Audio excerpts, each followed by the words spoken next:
Loro Piana 真的是少数几个名副其实的富豪衣橱，那它到底在贵什么呢？以及它真的值得吗？今天这个视频想来跟大家聊一聊，欢迎来到 Loro Piana 的世界。今天的视频呢，我们也是会像以往一样分成几个部分。首先，我们现在聊一下 Loro Piana 这个品牌的故事。其实 Loro Piana 是一个家族企业，在1800年的时候，他们就已经在意大利北部一个城市做羊毛买卖的生意。然后另外一个很有名的意大利品牌 Zegna， 他们其实也是在这个小镇。所以 Loro Piana 其实是他们家族的姓。1924年的时候 ，Pietro Loro Piana 他就决定，他们除了羊毛买卖之外，他们想要拓展自己的生意，就开始做了面料的生意，正式成立自己的公司，叫做 Loro Piana NC。然后在1941年的时候 ，Loro Piana 的灵魂人物之一就出现了，就是 Pietro Loro Piana 的侄子 Franco。然后 Franco 把他们的品牌往海外拓展，去世界各地去找最好的原料，希望可以把 Loro Piana 这个品牌变成是一个顶级的布料供应商。他也把布料供应给很有名的奢侈品牌，像是 Yves Saint Laurent、Giorgio Armani、Christian Dior 这些大的设计师品牌，在当时就已经是公认非常好的羊毛、羊绒布料供应商。包括像现在很多那种顶级的定制西装店，他们的布料有很大一部分都是来自 Loro Piana 的。然后像伦敦最有名的 Savile Row 那条街上的裁缝店也会用 Loro Piana 的布料。他们其实在40到60年代就已经是这些顶级基服定制店的供应商了。在1970年代 ，Loro Piana 家族的第6代 Pierluigi 和 Sergio 这两兄弟，他们就成为了 Loro Piana 公司的 CEO， 然后他们是轮流掌管，就是每3年换一轮。他们就把 Loro Piana 这个公司发展成不仅是顶级的羊毛羊绒供应商，他们也想做自己品牌的高级时装线。Pierluigi 他主要是负责珍贵原材料的开发 ，Sergio 呢，他主要就是负责做 marketing。70年代他们公司的结构大概就是这个样子。他们做自己的品牌，那当然就少不了设计师这一块。不过 Loro Piana 比较特别的是，他们没有明星设计师。身为富6代的 Sergio 还有 Pierluigi， 他们就觉得他们的客户应该是和他们一样的人间富贵花，或是某一国的皇室成员，或是好莱坞的超级巨星。他们不 care 价格是多少，他们就只要最好的材质，最适合他们出行可以穿着的衣服。他们的设计师其实就是 Sergio 还有他的老婆。每一季他们就一起讨论他们想要什么样的面料，他们需要什么样的功能。比如说，他们非常喜欢马术、骑马，所以他们就打造了一个 Loro Piana 的骑行套装。他们兄弟俩非常喜欢帆船，所以他们就做了 Storm System 这个系列，去海上还是继续穿 Cashmere 的衣服。对，因为意大利的有钱人夏天真的喜欢出海，就他们甚至有自己的游艇出海这样。对，然后说到游艇 ，Loro Piana 呢，每年都会在萨丁岛的 Portofino 举办帆船比赛，吸引来全世界的超级游艇。说到船呢，就是因为 Loro Piana 它在06年推出的家居线，他们也会做一些室内的设计啊，或者是就比如说装饰你的船，只要就是你 budget 够，它都可以帮你做。我有看到一个博主，他就买了一艘70年代的船，请 Loro Piana 帮他做的船的那种室内设计，然后就是非常的有意式老钱生活方式的感觉。就像我们之前看到那个日本超级富豪，他就找爱马仕帮他做他的车子，还有他飞机里面的内饰。爱马仕是皮非常有名，那 Loro Piana 就是羊绒非常有名。除了马术还有帆船之外呢，在滑雪运动里面 ，Loro Piana 也是非常有名。一些比赛也会看到 Loro Piana 的身影。那除了这些比较富贵的运动之外呢，艺术展览也是 Loro Piana 非常重视的一个项目，把他们的羊毛、羊绒跟这些艺术放在一起，潜意识中就会把 Loro Piana 跟这些很顶级的生活方式挂钩在一起，非常成功、精准的市场定位。在2013年的时候 ，LVMH 就以20亿欧元的价格买了 Loro Piana 公司80%的股份。LVMH 的老板Ahna，他本人也是 Loro Piana 非常忠实的客户。Sergio 在签约的时候也专门强调说 ，Loro Piana 不需要明星设计师，他还是希望能保持品牌一贯的设计和调性。我们觉得主要也是因为明星设计师他的个人风格注定就很强烈，像 Celine 就是一个很好的例子，他换一个设计师可能就会完全的做一个 rebranding。但是 Loro Piana 因为它就是以顶级的面料和做工出名的，所以它不需要更多的个人风格带进品牌，而是就延续这种经典永流传的调性，它的质量本身就可以为这个品牌发声了。在17年的时候 ，LVMH 有再买5%的股份，所以他们现在其实占比85%，非常强大的行销团队去把 Loro Piana 往更上一层楼去带。随着 Loro Piana 这个品牌在社交媒体上的讨论度越来越高，大家可能也会把它跟像静奢风 Quiet Luxury 啊，或者是老钱风去联系在一起。当然也并没有什么错，只不过他的 CEO 就说过，他并不想把品牌跟静奢联系在一起，因为他觉得 Loro Piana 其实有很强的品牌标识性的，并不是说没有 logo 它就是一个 Quiet Luxury。他觉得品牌很标志性的一些面料啊、标志性的廓形设计，或者是像现在讨论度很高就那双 Summer Walk Extra Pocket 那个包，其实大家都知道它是 Loro Piana， 被各种明星都带起来了，就是大家都是认识的，所以 CEO 也觉得他们并不是一个什么竞奢风品牌，他们就是 Loro Piana。Loro Piana 代表的就是一种生活方式。接下来呢，我们就来聊一下 Loro Piana 的品牌核心面料的部分，包括像是 Cashmere 啊、Baby Cashmere， 还有一些更珍贵的原材料。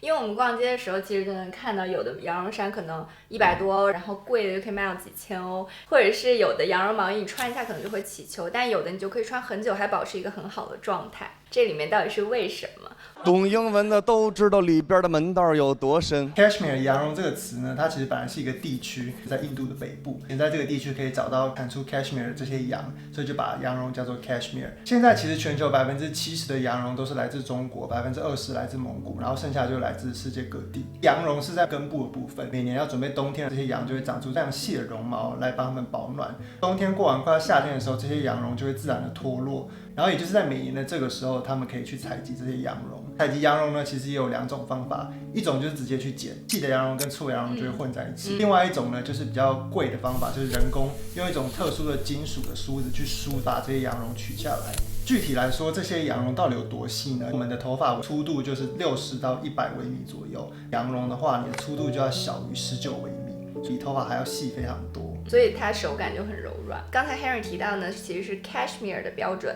那 Loro Piana 它还有一种面料叫 Baby Cashmere， 就是比这个羊毛还要更细腻、更柔软的一个面料。这个也是 Piet Luigi 花了很多时间让牧民分类收集羊绒。所谓的 Baby Cashmere 呢，其实就是他从6个月左右的小羊身上采集第一次脱落的绒毛，因为那一次会更加的柔软细腻，非常珍贵。因为其实一只羊它的一生就只能产生一次，再加上它一次就只能收集100克左右的Cashmere， 导致这个 Baby Cashmere 的价格会比 Cashmere 更贵一点。那如果 Cashmere 最初的粗度都是19微米的话，那其实也非常细。那为什么价格可以差那么多？这就要讲到长度了。纤维的长度也就会影响到它起不起球。Loro Piana 他们取得这些羊绒之后呢，他们就会把这些羊绒拿去加工，变成纱线。如果羊绒的纤维很长，它做成的纱线就会更均匀。除了这个之外呢，有些毛衣它的线其实是比较粗的，因为他们就是把不同的纱线合并在一起，叫做骨线。它可能会有2根纱线或者3根纱线组在一起，就是看几股，股数越多，当然它的价格就越贵，但是它也相对来说就会更坚固，